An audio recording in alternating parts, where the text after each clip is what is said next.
claims that they are the only fairgrounds in the province that is not tax exempt. What makes them so special? I don't know why, other than to tell you that it was because this Property Evaluation Service Corporation determined that it was a commercial enterprise there, and that's when it got on the tax roll. Why the others are exempt or not considered taxable? Maybe they are exclusively used for fairgrounds purposes, and that gives them the outing. But this one seemed to be used for more than just the fairgrounds. As far as we know, the information that we were given is the case. We feel that no matter whether it's in the county's hands or in the federation's hands, it is still a property that should not be taxed because of the fact that it is an exhibition ground or used by entities for sport, etc. The only reason we can come up with that this is the only exhibition grounds that is taxed is purely because of the setup, the ownership and the way the lease is set up. Other exhibition grounds are owned by their respective federations or agricultural societies. This is a unique situation, but it has worked quite well over the past few years, up until now, I guess. They are not the only one that is taxable. There are a number that are taxable. And it depends on who owns the property and what the use of the property is. Okay, now the fairgrounds is owned by the county and it's leased out to the Farmers Federation. Yes. Does this have a bearing on whether it's taxable or not? Yes, it does. Section 5(1)L gives the agricultural societies an exemption from taxation if they are used, if they own the property and it's used for non-commercial or industrial purposes. So in the case of the property in Antigonish, it's owned by Antigonish County. So it's not owned by the society. Okay. So, I get this right, the society has to own it themselves and not the county? Yes. Okay. Now, And it has to be used for non-commercial and non-industrial purposes. would the farmer's market be considered as a commercial production? It's what it's mainly used for. So I'll give you an example. Like portion of the exhibition grounds in Truro is used as a racetrack. That portion is assessed taxable. The remainder of the exhibition grounds is exempt. The best I can tell you is that back in 2003, there's an assessment office in this area that I believe both the town and the county use. It's called Property Valuation Services Corporation, and the assessment was changed back in 2003 to commercial. Now, why they made that option at the time, I guess it was because the fairgrounds were being used for things other than exclusively for the Federation. I know there's somebody sells lobster up there. I think, of course the farmers market is there, and I don't know what other and commercial enterprise might have been happening at that time, but certainly that seems to have been the justification, that it was determined by that organization, and that's their job to be a commercial property. The Property Valuation Services Corporation is a not-for-profit corporation that was set up about 5 years ago. We were formerly the assessment, not known as Nova Scotia Assessment Services, and we were in government previous. And just over 5 years ago, we came out of government and became a not-for-profit agency. And we're responsible for doing the assessments for the 54 municipalities in Nova Scotia. Certainly, what I have to say is that we were not involved.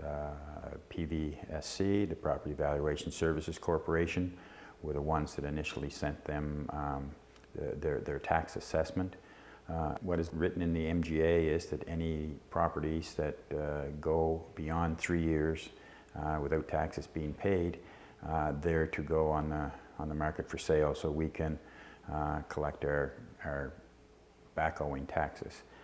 In this particular situation, I think, and again, you'd have to get the county's perspective on it, but I think the way they viewed it was that The property was being used for the exhibition grounds, and it was a community-based property being used for community services, so they felt that it should be tax exempt. The reason land was taxed in the first place was due to a building that was put on that property, built by the Federation.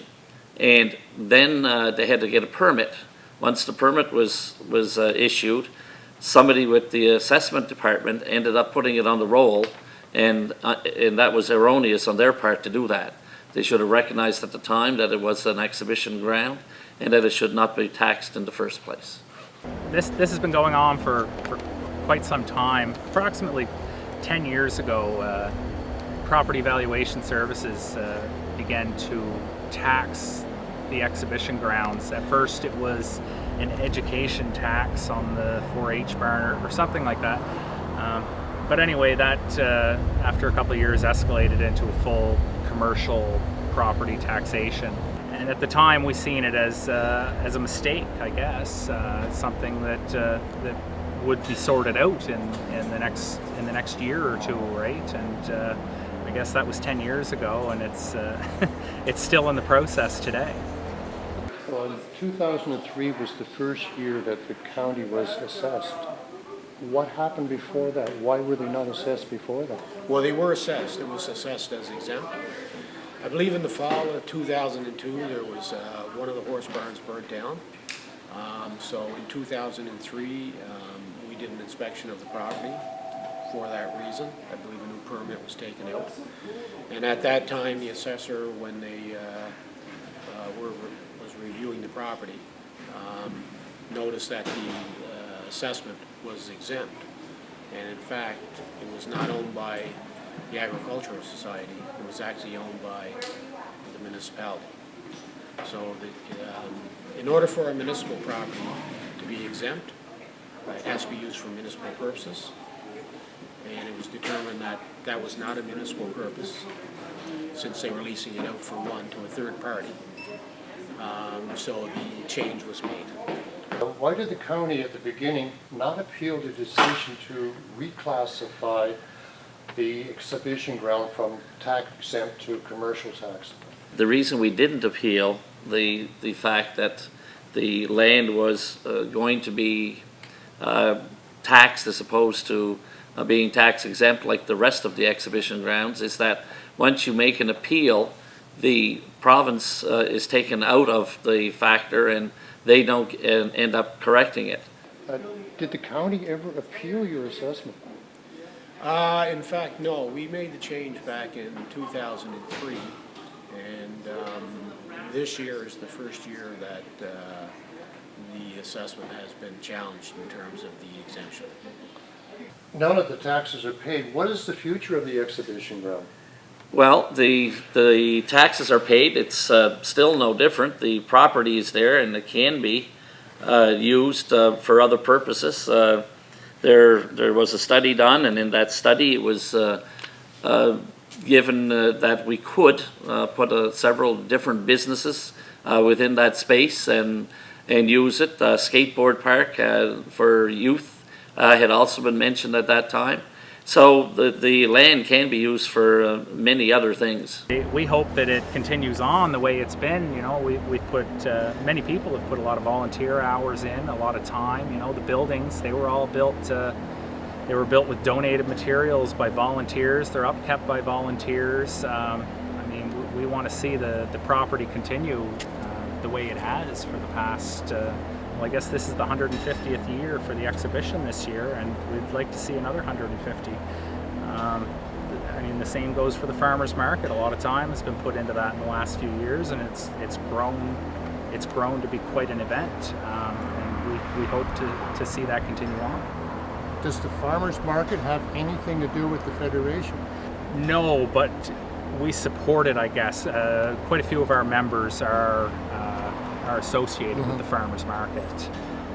How will the payment of the back taxes affect the tax base for the county residents? The tax base wasn't affected because of the fact that we have a general operating reserve, and that general operating reserve over the years had built up to the fact that we could be able to pay it without increasing the taxes in the county.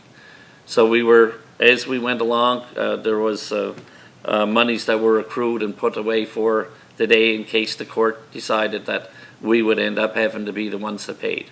There's an awful lot of entry charges on the back taxes. This is not going to affect anybody, is it? No, the taxes that were paid, well, the monies that are in the operating reserve also accrue taxes because it's money that's in the bank. So the difference between the two would be very little. And no, this year the taxes won't be affected, and for any years to come, as long as we end up making sure that we get this here property tax exempt. Since the back taxes have been paid, there's no concern for a tax sale anymore. However, next year when the taxes roll around again, I mean, there'll be another $30,000 bill on the property, and we're right back to where we were. So the easiest way to straighten this out would be a private member's bill, right, where the county and the town agree that the property should be tax exempt, and we can move on from there.